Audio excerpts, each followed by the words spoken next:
अस्सलाम वालेकुम नाज़रीन। जब भी किसी नबी की बसत का ज़माना करीब आया, इस दौर की जहालत हमेशा अरूज पर नजर आई है। मगर इस माहौल और इस गहरी तारीकी में जब नूर का उजाला फैलता है तो हर चीज पर जैसे निखार सा आ जाता है। हजरत शमूएल अलैहिस्सलाम की पैदाइश का ज़माना भी कुछ ऐसे ही हालात का मज़हर है। जब आप अलैहिस्सलाम की वालदा किसी बंजर ज़मीन के मानद ममता के लिए तड़प तड़प कर सजदे कर रही थी और सोतन की तना जनी से कलेजा भी छलनी हो चुका था, ऐसे में अल्लाह की रहमत को जोश आया। तपते सहरा में ममता की बरसात करके साबित कर दिया कि अल्लाह ताला हर चीज पर कादिर है। जब नवाजने पर आता है तो वो शान व रुतबा अदा करता है कि अक्ल इंसानी दंग रह जाती है। अंबिया इकराम के सिलसिले की एक और खूबसूरत कड़ी हाजिर है। तो चलिए सुनते हैं हजरत शमूएल अलैहिस्सलाम के हालात जिंदगी। दिन भर की गहमा गहमी के बाद अली कान की इबादतगाह तारीकी और खामोशी में डूबी हुई थी। इस इबादतगाह के एक कमरे में मुतबरक संदूक ताबूत सकीना रखा हुआ था। ये संदूक बनी इसराइल के लिए इस वास्ते मुकद्दस था कि इसमें आले मूसा और आले हारून अलैहिस्सलाम की बाकियात थी। तौरात का असल नुस्खा हजरत मूसा अलैहिस्सलाम और हजरत हारून अलैहिस्सलाम के असा और पैराहन महफूज थे। बनी इसराइल के पास ये ताबूत नस्ल दर नस्ल चला रहा था। जब भी किसी दुश्मन से मुकाबला होता तो इस ताबूत को मैदान जंग में अपने साथ लेकर निकलते थे और ये अकीदा रखते थे कि इसकी वजह से इन्हें दुश्मन को गलबा हासिल होता है। अगर शिकस्त होती भी है तो नुकसान कम से कम होता है। हजरत यूशा अलैहिस्सलाम के जमाने में जब बनी इसराइल सरजमीन फलस्तीन में दाखिल हुए और इन्हें अपना खोया हुआ मुल्क दोबारा मिल गया तो हजरत यूशा बिन नून अलैहिस्सलाम ने इनके दरमियान इस इलाके को तकसीम कर दिया ताकि वो अमन इत्मीनान के साथ जिंदगी बसर करें और आपस के झगड़ों से इन्हें निजात मिल जाए। बनी इसराइल दरअसल हजरत याकूब अलैहिस्सलाम के इन 12 बेटों की औलादें थी जो अपना इलाका कनान छोड़कर मिस्र में आबाद हो गए थे। हजरत यूसुफ अलैहिस्सलाम की वफात के बाद फ़िरौन मिस्र इनके साथ गुलामों का सा बर्ताव कर रहे थे। फिर जब हजरत मूसा अलैहिस्सलाम का ज़हूर हुआ, आप अलैहिस्सलाम ने एक तवील जद्दोजहद के बाद बनी इसराइल को गुलामी से निजात दिलाई और बहरे कुज़्ज़म पार करके सीना की वादी में ले आए।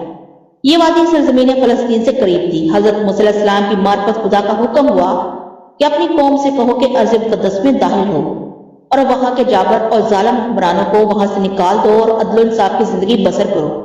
हजरत मूसा अलैहिस्सलाम ने खुदा का ये पैगाम अपनी कौम को पहुंचा दिया, तुम इस बस्ती में दाखिल हो और दुश्मन का मुकाबला करके इस पर गालिब हो जाओ, खुदा तुम्हारे साथ है।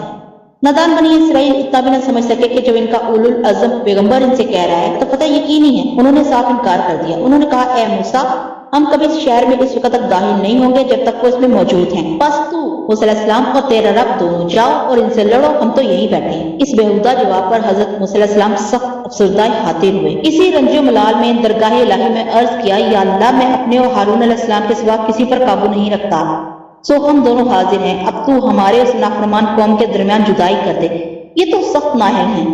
अल्लाह ताला ने हजरत मूसा अलैहिस्सलाम पर वही नाज़िल फरमाई, मूसा तुम गमगीन ना हो, इनकी नाफरमानी का तुम पर कोई बार नहीं। अब हमने इनके लिए ये सजा मुकर्रर कर दी है कि ये 40 साल इसी मैदान में भटकते फिरेंगे और इनको अर्ज़ मुक़द्दस में जाना नसीब ना होगा। हमने इन पर अर्ज़ मुक़द्दस को हराम कर दिया है। अल्लाह ताला का वादा पूरा हुआ। बनी इसराइल 40 साल तक वादी सीना में भटकते फिरे और जब ये मुद्दत पूरी हो गई तो हजरत मूसा और हजरत हारून अलैहिस्सलाम के विसाल के बाद हजरत मूसा अलैहिस्सलाम के एक खादम हजरत यूशा बिन नून अलैहिस्सलाम ने जो नबूवत से सरफराज हुए बनी इसराइल को एक मरदा फिर जिहाद पर उकसाया और अपनी कौम को लेकर अर्ज़ कनान के सबसे पहले शहर अरीहा की जानब बढ़े और दुश्मन को ललकारा। सख्त मुकाबले के बाद फतह हासिल कर ली। कनान को फतह करते हुए अर्ज़ फलस्तीन जा पहुंचे और बैतुल मुक़द्दस को भी फतह कर लिया। बनी इसराइल एक मरदा फिर अपने आबाई वतन के मालिक कहलाए। कुरान अजीज में है कि जब अल्लाह ताला ने बनी इसराइल को कामयाब किया और शहर के अंदर इनका फातहाना दाखिला होने लगा तो इसने हुक्म दिया कि मगरूर और मुतकब्बर इंसानों की तरह दाखिल न होना, बल्कि खुदा का शुक्र अदा करने वालों की तरह हशूर के साथ झुकते हुए और तौबा इस्तग़फ़ार करते हुए दाखिल होना। और जब हमने कहा इस बस्ती में दाखिल हो और अपनी मर्जी के मुताबिक जो चाहो खाओ और शहर के दरवाजे न्याजबंदी के साथ झुकते हुए दाखिल होना, ये कहते हुए जाना, इलाही हमारी खताओं को माफ फरमा, हम तुम्हारी खताओं को बख्श देंगे और नेकोकारों को अनकरीब और ज्यादा देंगे। और फिर इनसे कहा गया, तुम इस बस्ती में रहो और जिस तरह तुम्हारा जी चाहे खाओ पियो, और ये कहते हुए शहर में जाओ, ए खुदा हमारी खताओं को महफ कर दे और शहर में न्याजबंदी के साथ झुकते हुए और सजदा रेज होकर दाखिल हो तो हम तुम्हारी खताओं को बख्श देंगे और अनकरीब नेकोकारों को ज्यादा देंगे। इन अहकाम के बावजूद फतह और नुसरत के बाद बनी इसराइल की सच्चित गालिब आई और खुदा के हुक्म की खिलाफ वर्जी करते हुए मगरूर इंसानों की तरफ बस्ती में दाखिल हुए। इनकी कदरें अकड़ी हुई थी, न्याजबंदी के बजाय अल्लाह से कटोल कर रहे थे। इस तकब्बर का नतीजा ये निकला कि अरसदराज तक इस कौम को नबी से महरूम रखा गया। इसके अलावा कोई बादशाह भी नहीं था जो इनकी हिफाजत के अमूर अंजाम देता। हमसाया कौमें अक्सर इन पर हमलावर होती रहती थी और बनी इसराइल इन पर निशाना बनते रहते थे। कभी अमरीका हमला कर देते, कभी फलस्तीनी, कभी मदियानी इन पर चढ़ दौड़ते और कभी अराबी। कभी ये यातायात होते, कभी दुश्मन गलबा पा लेता और जजिया लेकर छोड़ता।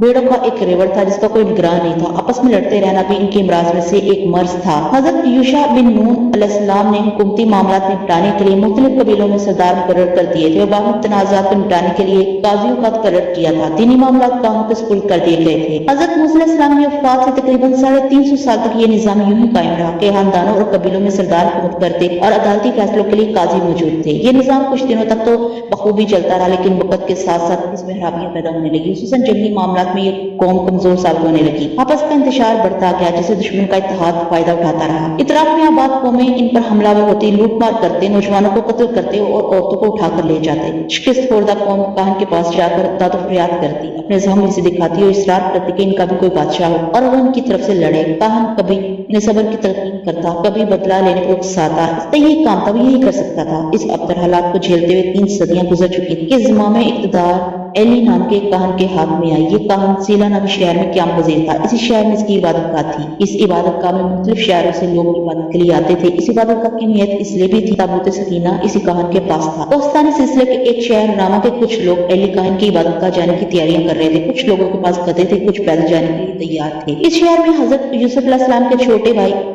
बिन यामीन के बेटे इफ्राइम की नस्ल आबाद थी। ये लोग इफ्राइमी कहलाते थे, लेकिन कुछ लोग हजरत हारून अलैहिस्सलाम की नस्ल से ताल्लुक रखते थे।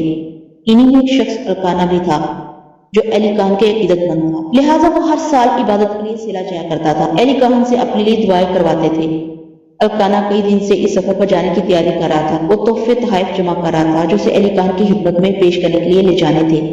इस शख्स की 2 बीवियां थी, एक का नाम हन्ना था और दूसरी बीवी का नाम हन्ना या पनीना। हन्ना ने अपने शोहर को तैयारी करते हुए देखा तो उसे भी इश्तियाक हुआ कि वो भी एली काहन की ज़ियारत करे। इस आरज़ू में ये राज यकीनन पोशीदा था कि वो औलाद से महरूम थी और चाहती थी कि एली काहन से अपने हक में दुआ कराए। अल्काना अपने गधों को चारा डालकर घर में दाखिल हुए थे कि हन्ना ने अपनी आरज़ू उनके सामने रख दी। मैं चाहती हूँ कि इस साल मैं भी एली काहन की इबादत का जाऊँ। क्यों सफर की मुशक्कत में पड़ती हूँ, मैं चला जाता हूँ, ये क्या कम है। खानदान के लिए साल भर की दुआएं समेट कर ले आता हूँ। मुशक्कत के बगैर कौन सी दुआ कबूल होती है। मैं ये मुशक्कत बर्दाश्त करने को तैयार हूँ। तुम्हें जो मांगना है मुझसे कह दो, मैं काहन से दुआ के लिए कह दूंगा। मैं अपने दिल की बात सिर्फ काहन के सामने रखूंगी। तुम चलोगी तो पनीना जिद नहीं करेगी। मुझे क्या एतराज हो सकता है, वो भी हमारे साथ चले। अच्छा है, रास्ते में कोई मुझसे बात करने वाली तो होगी। बातों की आवाज सुनकर पनीना भी कोठरी से निकल आई। इसने जब सुना कि हना सिला जाने की जिद करी तो वो बेख्तियार हंसने लगी। इसमें हंसने की क्या बात हो गई, अल्काना ने पूछा। मुझे मालूम है ये सेला क्यों जाना चाहती है। बस यही सोचकर हंस रही थी। क्यों जाना चाहती है, अल्काना ने पूछा।